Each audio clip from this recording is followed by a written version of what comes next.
Hello, welcome to another post-game recap where we decide how we feel about a victory by the Minnesota Vikings over the course of 45 or 50 minutes. Matthew Coller here, Paul Hodowanic from WCCO Radio as well. And my first impression is to say that the Vikings are who we think they are. However, once again, they do not have to apologize to anyone, and particularly with the way the Green Bay Packers looked this morning before the Vikings played this very exciting first half, very concerning second half against the Chicago Bears. The Packers lost to the New York Giants. They blew a 2-score lead. They look like their offense isn't that good. Detroit got completely run over by the New England Patriots. Chicago is not a contender, and when you look around the NFC, being 4-1 means you're pretty good, even if we still have questions about you. And I think that's where I want to ultimately land after this, Paul. But I think the other question is, can you keep playing this way? Can you keep playing against teams that are running Andy Dalton, or it's, Detroit, who is now 1-4. So the roar has not been restored. And now you have a Chicago team that could not move the ball in the first half, could not stop anything. 17 passes in a row get completed. The score should have probably been 42-12 at the end of this game. And yet they let Chicago back in some very anxious moments. And they have relied on the clutchiest of clutch plays from both Kirk Cousins, who was great, converting a bunch of third downs to the end of the game. And then the defense once again comes up with a huge play. They did it last week in stopping Chris Olave. They did it the week before against Detroit. They are relying on these final moment big plays that, in all honesty, they did not get a whole lot of times, especially from their defense last year. And what I guess we're going to try to figure out here is that a trend that you can have continue, or is that mean that you're kind of getting away with some things to get the win? And again, before anybody gets upset, 4-1 is fantastic. It's even better in the NFC. It's a dream start for the Minnesota Vikings. How it happened is a lot less important than the fact that it did happen. And they are in a tremendous spot now to make the postseason, to battle with Green Bay down the stretch. So I want to make that clear before we dive into some of the good and bad of what happened against Chicago. So, Paul, your thoughts?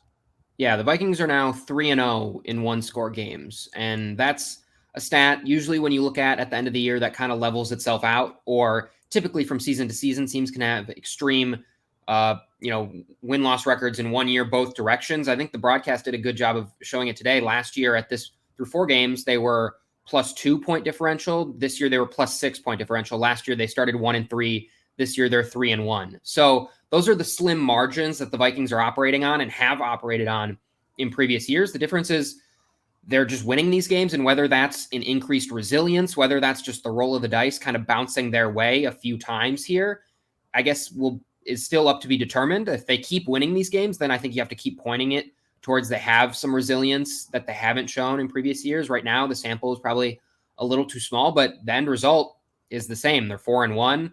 538 has their playoff chances now to be 83%. I believe the division win percentage is like 62%. So they just keep on rising. I think, and another stat there for playoffs, Bill Barnwell tweeted this out.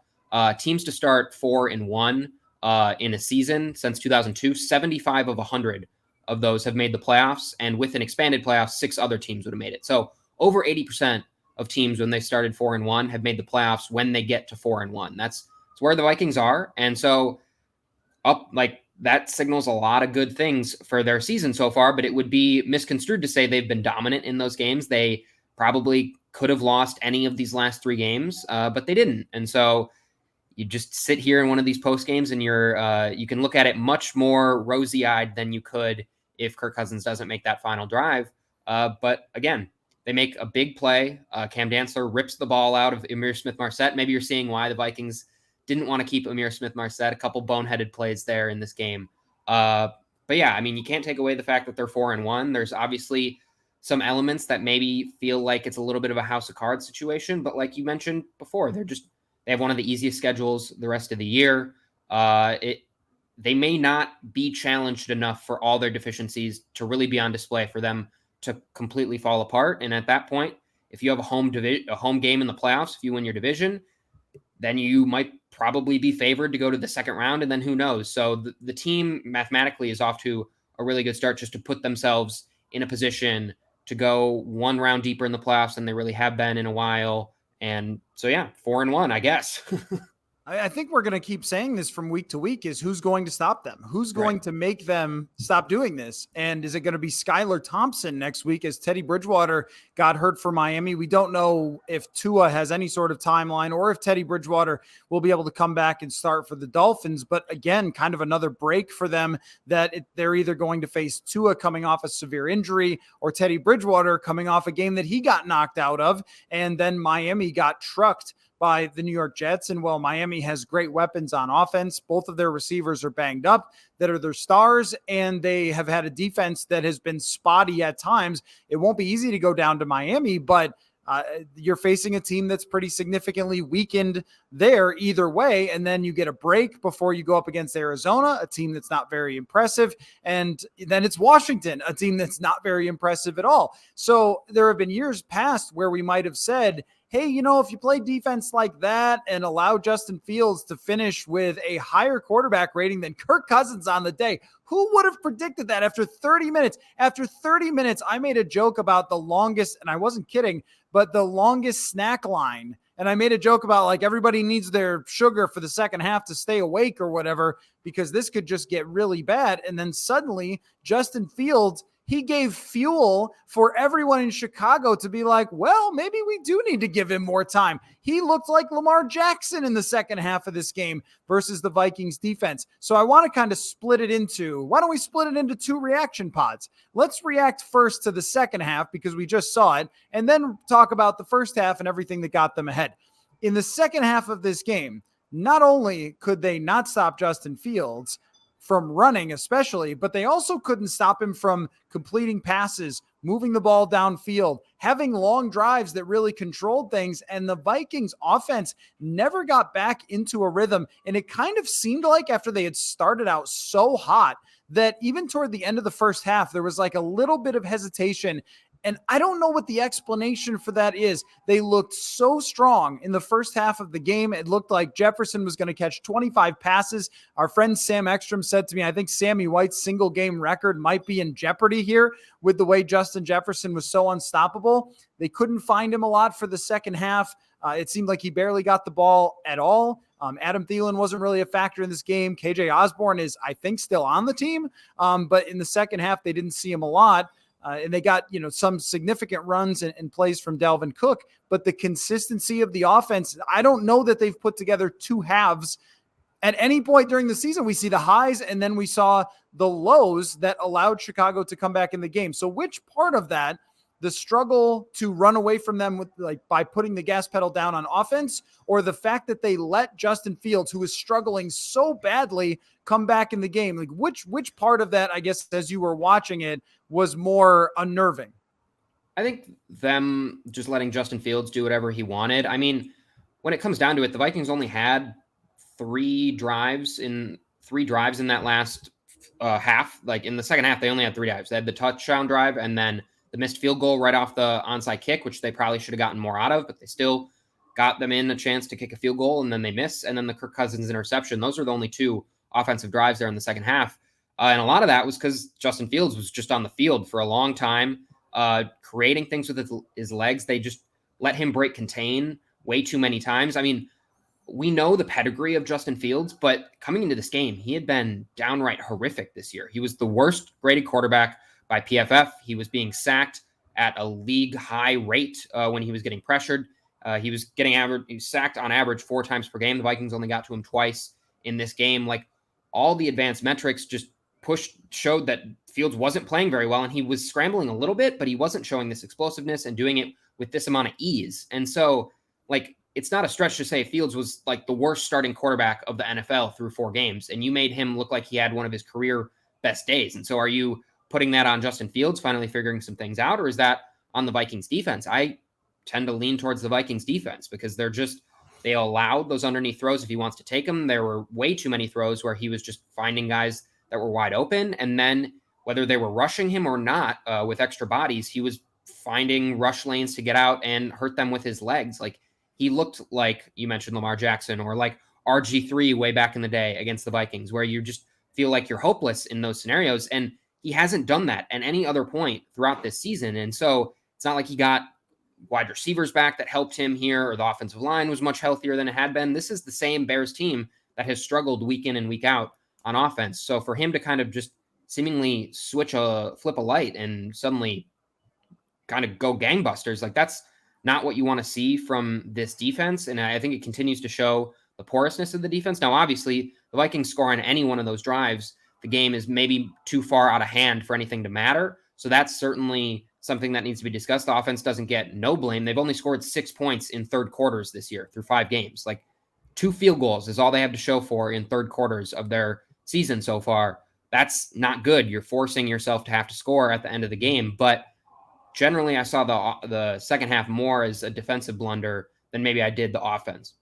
And we've talked about this many times on the show that offense affects defense. So if the Vikings had pulled away, let's say that after the Bears come out and respond and score, if the Vikings are just like, no, I don't think so, I don't think you'll be having a comeback today, then you're talking about Chicago having to be really desperate, as opposed to feeling like from after the first drive of the second half, all of a sudden it was a ball game and it was kind of a coin flip to who was going to win. And so they could comfortably run their offense. The part of it that doesn't seem like it's going to change is that receivers are going to be open and that quarterbacks are going to have time to throw. Now, again, look at the opposing quarterback schedule. Who is going to make them pay? Kyler Murray probably can. I don't know about Teddy Bridgewater. I don't know about Carson Wentz. I certainly know that when Dak Prescott returns, when they face Josh Allen, this is not exactly in any order, but there are some quarterbacks who will, but there's kind of a lot of quarterbacks who won't.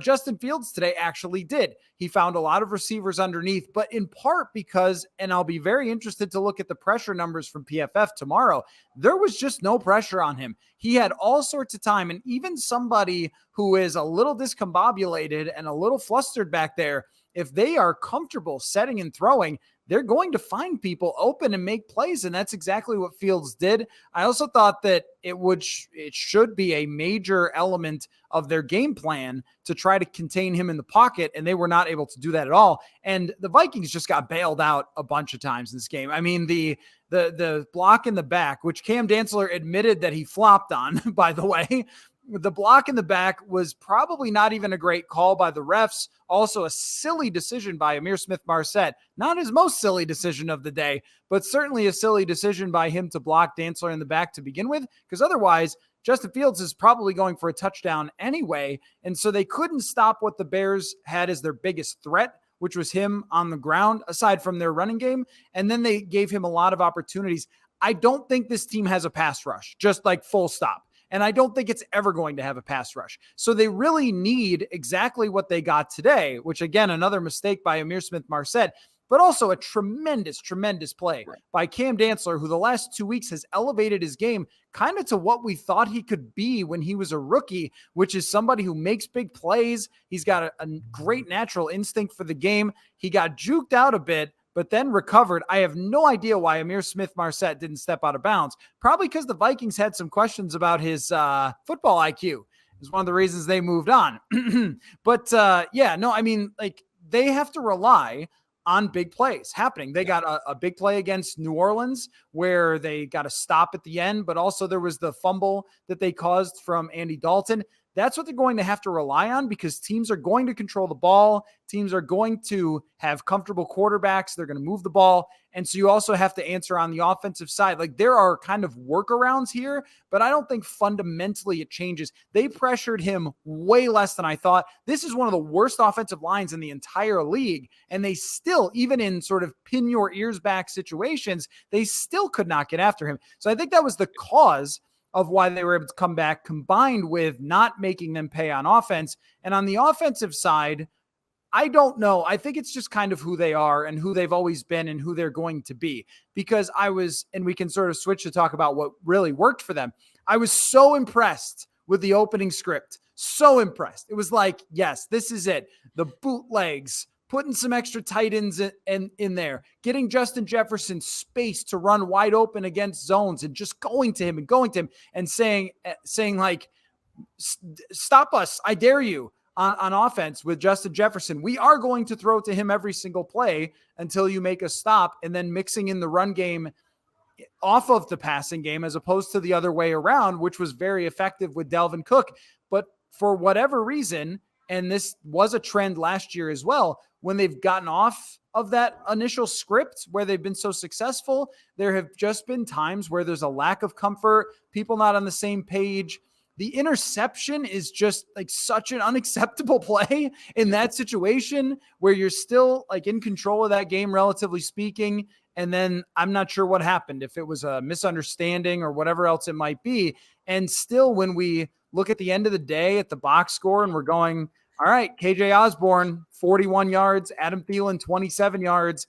Like Irv Smith Jr. got going a little bit, but there still hasn't become very clear who is next in line after Justin Jefferson when opponents are able to either slow him down for a half or a quarter or anything. And, I think that in the first half, we saw how great it can be when Jefferson is driving this thing. And in the second half, we saw how tough it can be for this offense when Jefferson isn't the main central point and is getting open every play and they're finding him and he's just ripping off big chunks of yards. Yeah. And, you see Adam Thielen kind of sit out a play or two. I think that was in the first half. And I think everyone's collective breaths, like you take a deep breath and you go, okay, what's this going to look like if Thielen's out? And we've talked about that ad nauseum on this show, the lack of wide receiver depth, high end depth that you can go to. Like suddenly then it really gets bleak, and it's been bleak outside of Jefferson, even with the starters in, and then you lose Thielen, and suddenly whether or not Thielen has his best step that he had, like he's still someone that defenses pay attention to and have to respect and can make you pay, especially in the red zone. Like we've seen that time and time again. Suddenly that name comes out and it's Osborne, and we start going down the depth chart there, and it gets scary, and it even tips that scale even further and further in Jefferson's direction.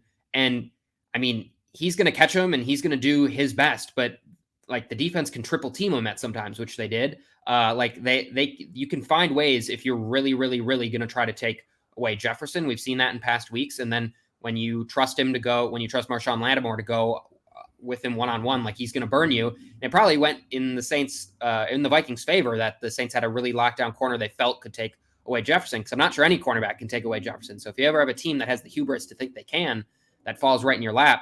I don't think that this team, the Bears, was ever relying on that to happen. But yeah, Kirk Cousins didn't throw into tight coverage once today per Next Gen Stats. And I think generally I viewed that as a positive in this game, especially in the first half, because it meant Kevin O'Connell was just dialing up the plays to the fact that Cousins never had to. Like Cousins did exactly what he needed to pretty much that entire first half. He's 17 of 17 to start the game. Like he didn't need to be aggressive at all. Like, because everyone was just wide open. Justin Jefferson certainly helps that in his route running ability, just breaking away from guys that maybe he shouldn't be and just finding open space. But I think Kevin O'Connell called a really, really good game. But yeah, you have 41 passes and not one of them was an aggressive throw, one into tight coverage.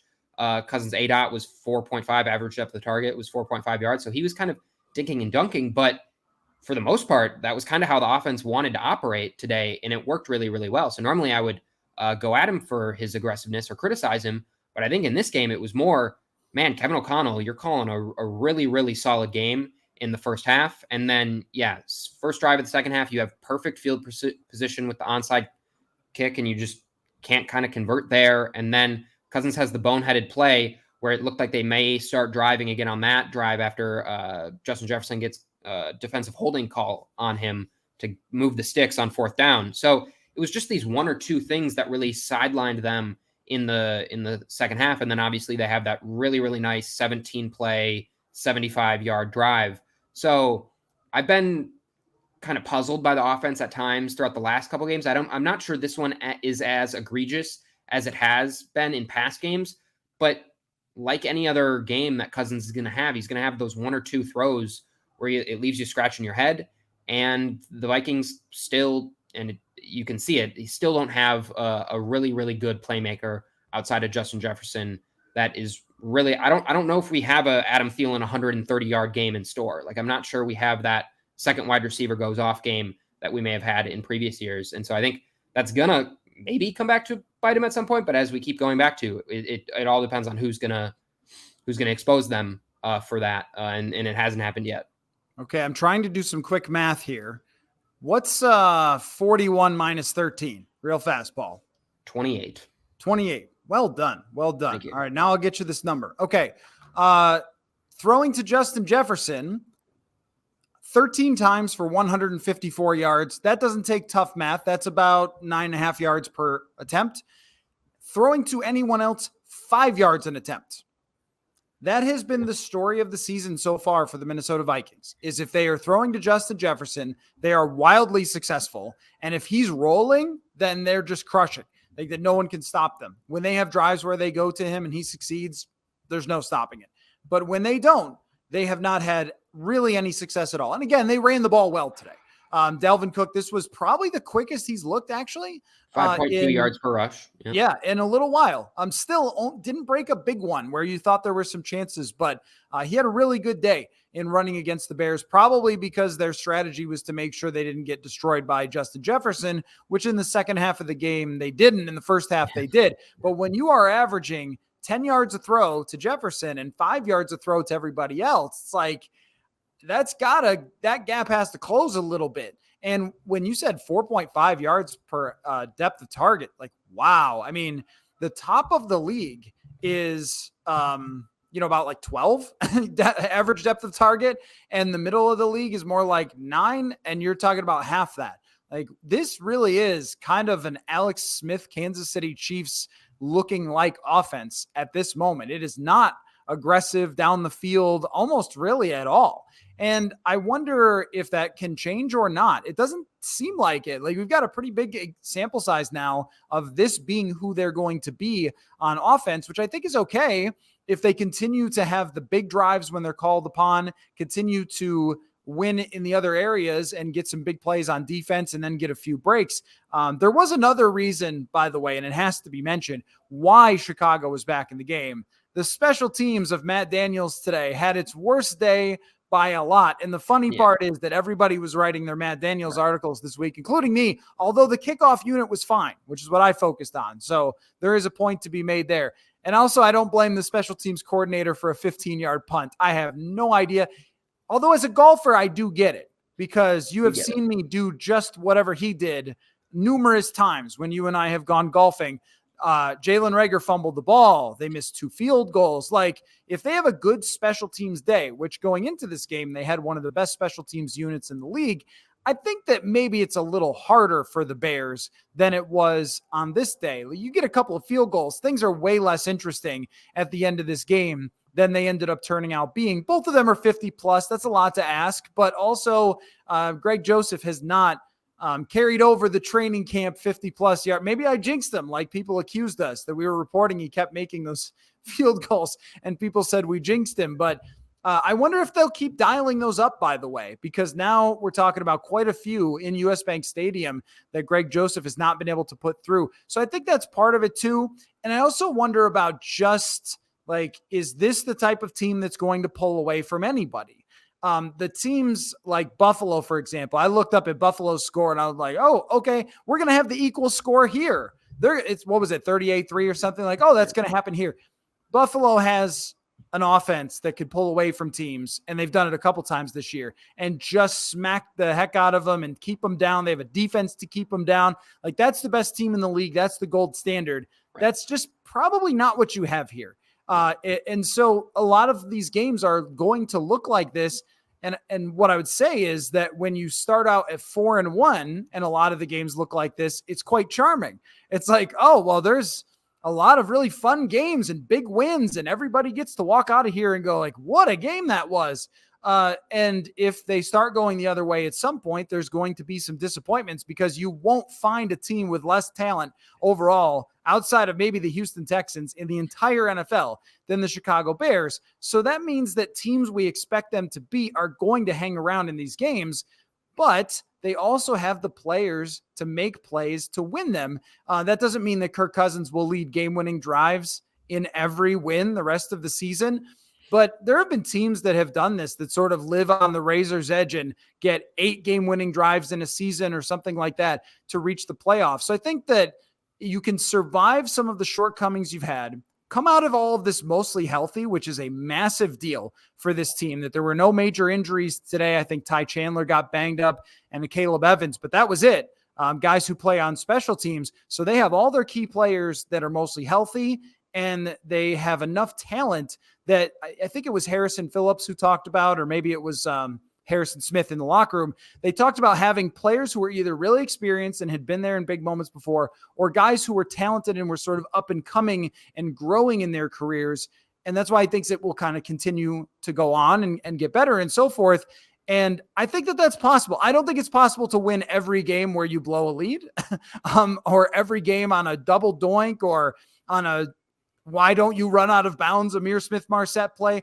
I don't know about that, but I do think that these close games, even if, think about this, even if you split the rest of the one-score games the rest of the way, even if it was a coin flip, you're making the playoffs probably at this point. That's how important 4-1 is to them. Yeah. So there are things that we can look at and go, are you really a contender? But here's the deal. We're now having that conversation because you're 4-1. Yeah. Are you really a contender? Are you really one of the best teams in the NFC is a conversation, as opposed to last year where you blow the big games at the end and you start saying like, will you ever even get back in the playoff race? And that is a miserable place to be, as opposed to this. And Harrison Smith did say it's a lot easier to teach on the fly when you're 4-1 than if you're 1-4, and they don't have to give those wins back. Just like last year, this is my consistency, Paul.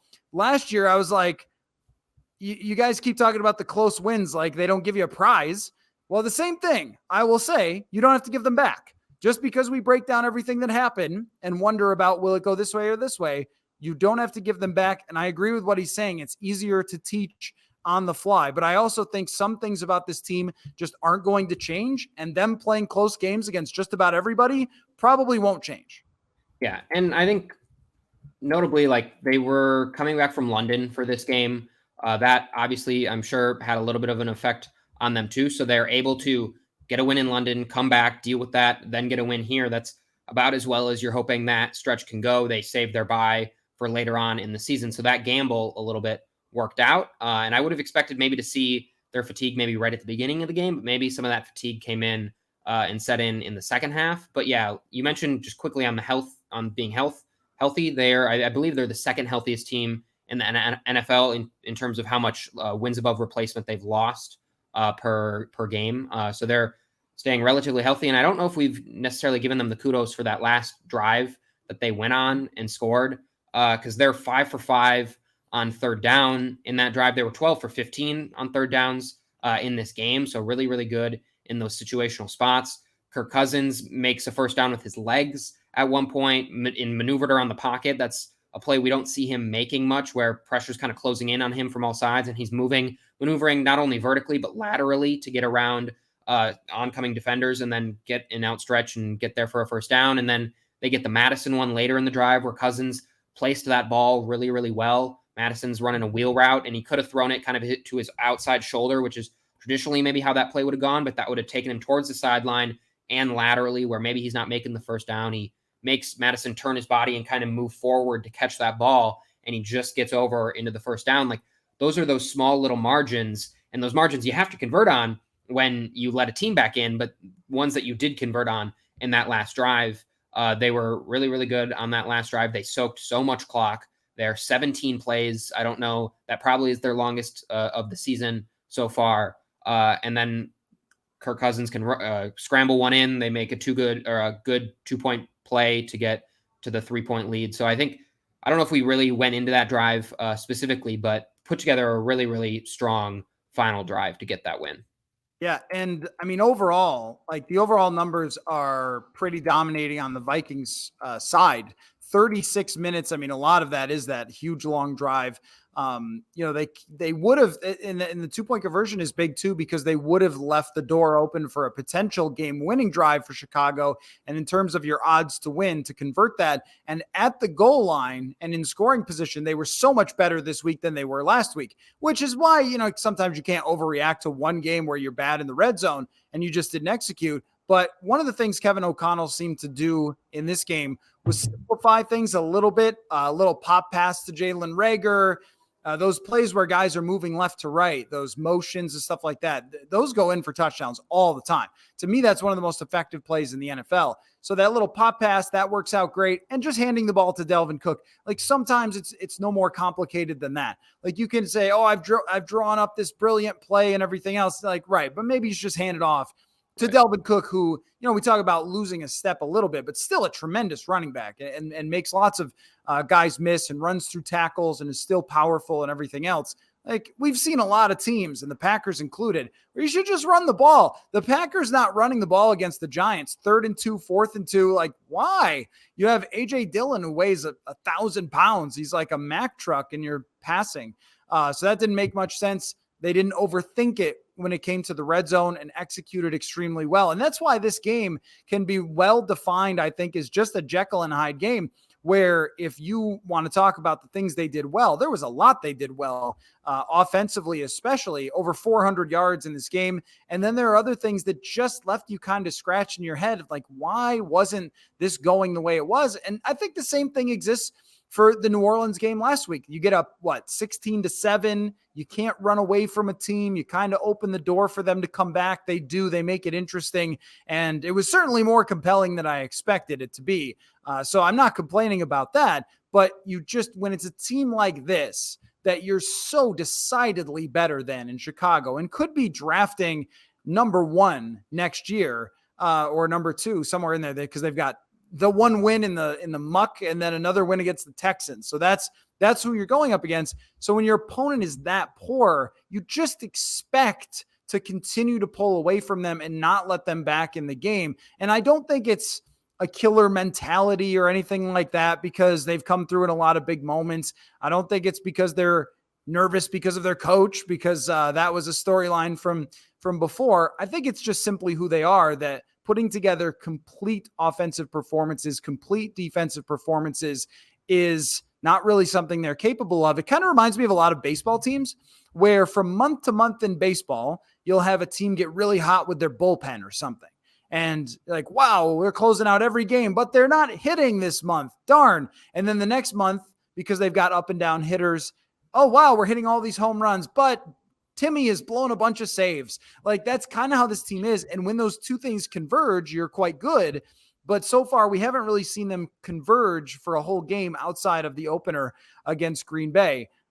So those things I think can happen and can improve. But I also look at a very healthy roster and say, how does this get better than what it is right now? And I don't know the answer, because Andrew Booth Jr. is coming back, but he's not going to play. Lewis Seen is out for the year. The linebackers aren't going to change. The pass rushers aren't going to change. The offensive line's not going to change. The receivers aren't going to change.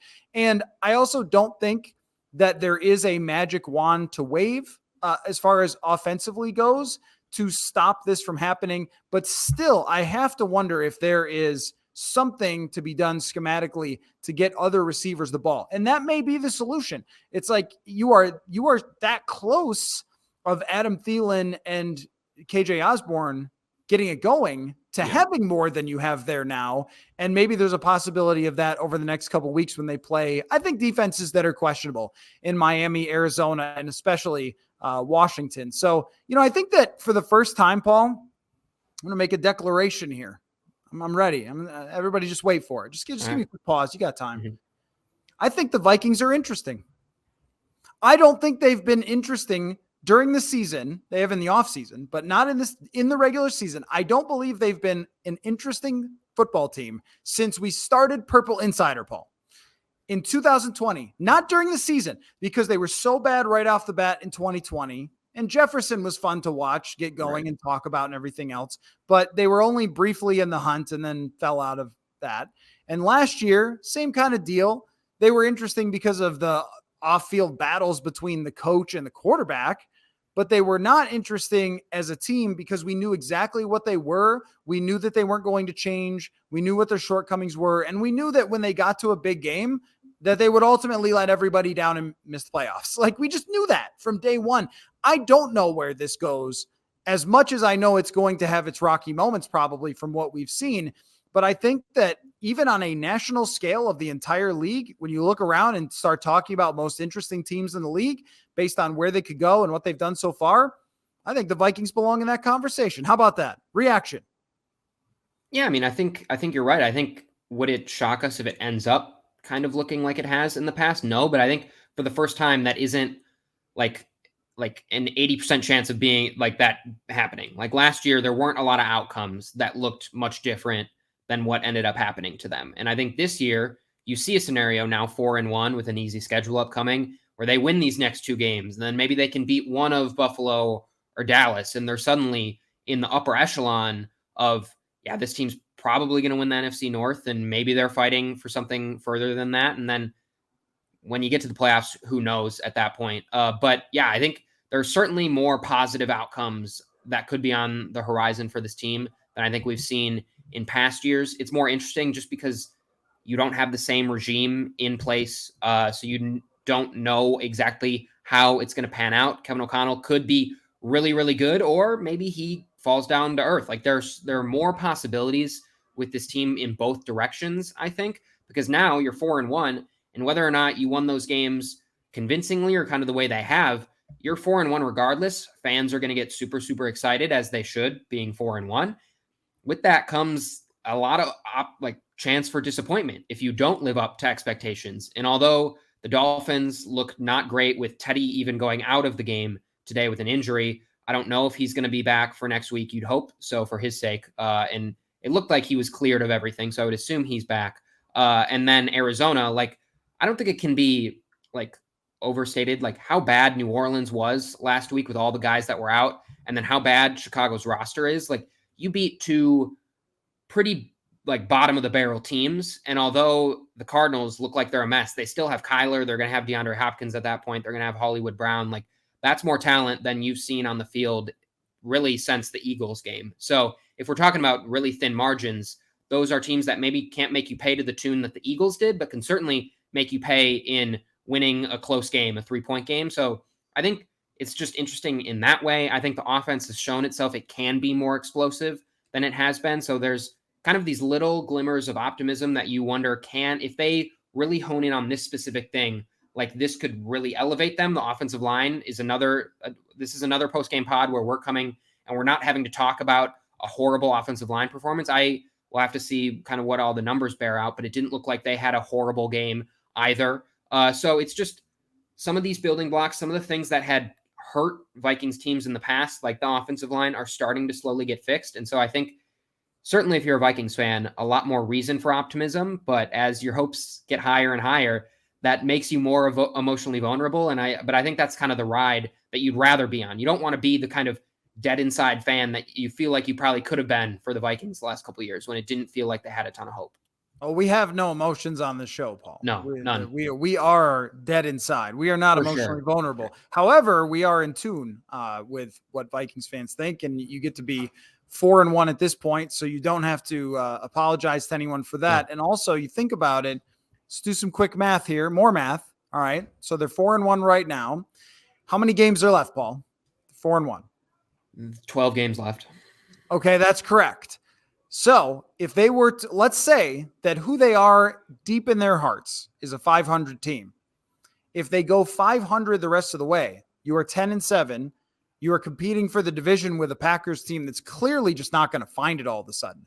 Not after what we saw today. That's if you're only a 500 team. That's if these breaks go one way or the other. That's if you lose to the teams you're supposed to lose to and don't pull any upsets.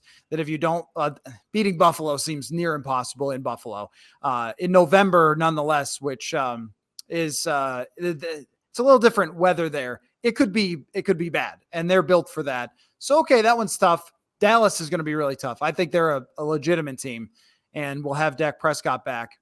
Aside from that, though, I mean, everything else is kind of up in the air. And even if you play these types of games, that's kind of the worst case scenario at this point is 10 wins. And when people talked about like what was the ceiling for this team if everything went right, which in my mind, everything has gone right for them outside of their offensive execution, but that's kind of on them. That's not a break. That's their fault. But if you think about like the breaks, even if the breaks are split with them the rest of the way, I mean, they could have a ceiling of winning 11 games. 12 is a little bit of a stretch for me when you play games like this, just sheerly on the fact of having this schedule and, starting out as hot as they did, which puts them in a position to then make a case for themselves. Just as I say, Dallas is good, by the way, they give up a huge touchdown to Cooper Kupp. So maybe I'll pump the brakes a little, but no, I really do think that there's only a handful of games against good teams that you could write in L's. And then there's other ones that they're going to split. I think one of these games like this goes the opposite way at some point, and we're going to go like, oh, you can't believe you lost to whoever. It's like, well, maybe we should have believed that. But then it's really a matter of assessing this team as it goes along and how much they improved from this point of being that 500 type team that had everything go their way at the beginning of the season. So yes, I will say it again, an interesting Vikings team after a win here to go to 4-1. And I don't know, do I have to take back my Justin Fields commentary from this week? Cause I was kind of going in, I was kind of like, I just don't see it. He was really good in that second half. He really played. Courtney was trying to bring you back to center a little bit when she was on the podcast. I think on Hot Routes, Jonathan and I were trying a little bit. I don't think, I mean, to be honest, I think a lot of this, you can see like him doing this in games. I mean, it was showing off his legs first and foremost, and then just finding open receivers. Like, I don't think he was necessarily throwing guys open. Darnell Mooney makes an absolute circus catch in the first half there. So he was aided a little bit by his wide receivers in that game. I think you got to give him a little bit more time, just the rest of this year, at least, before you completely write him off. But I generally think it was more the Vikings defense letting him off the hook. But just fun nugget. If you really want to get out of control optimism, currently per 538, Vikings, 7th best chance to win the Super Bowl. So there you go. There you go. Okay. All right, Paul. Okay. Hey, that's a little nugget, little nugget for the eternal optimist there. And now you've gone too far. They were up 21-3 and almost lost. All right. I'm just stating facts. I'm reporting what 538 has on their website. See, now all those people who have just been wronged by this team for so long, you know what they all said? Thanks, Paul. Thanks, Paul. They were upset with me for saying the kicker was making deep kicks. How do you think they're going to feel about what you just said? Okay, yeah. 7th best chance to win the Super Bowl. That means like you're like the 4th best team in the NFC. I think we're okay there. You can be okay there. Well, that's where they wanted to be. I mean, they wanted to be in the mix. They wanted to start off the season like this, and they couldn't have asked for much better to begin the Kevin O'Connell era, another win that they get to celebrate. And then I think that it's an interesting game against Miami, because if Tua does come back and is able to come back as the full version of himself, which I don't know. I have no idea. But that's a dangerous game there, because they've had 2 emotional wins back to back, one of them in London, come back home. Does it hit you kind of the next week after that? And we'll see. So we will have plenty to discuss as always. And by the way, need some fans only questions. If people want to provide those as well, go to the website, purpleinsider.com, send me the, where it says contact us, send me your note, or hit me up on at Matthew Coller on Twitter. Send me a DM. Fans only questions are always appreciated, and we'll get to more of those this week. So thank you, Paul. And by the way, like Will Smith, you are headed to Miami. I will be in the building. No, you know the Will Smith song though, right? Yes. Okay. I will be in Hard Rock Cafe. Is that still the name of the stadium? I don't know. Sure. I have no idea. Why not? But you are going to Miami to cover Vikings Dolphins. So you will be there next week, and I will talk to you then. Thank you for your time, sir. Of course.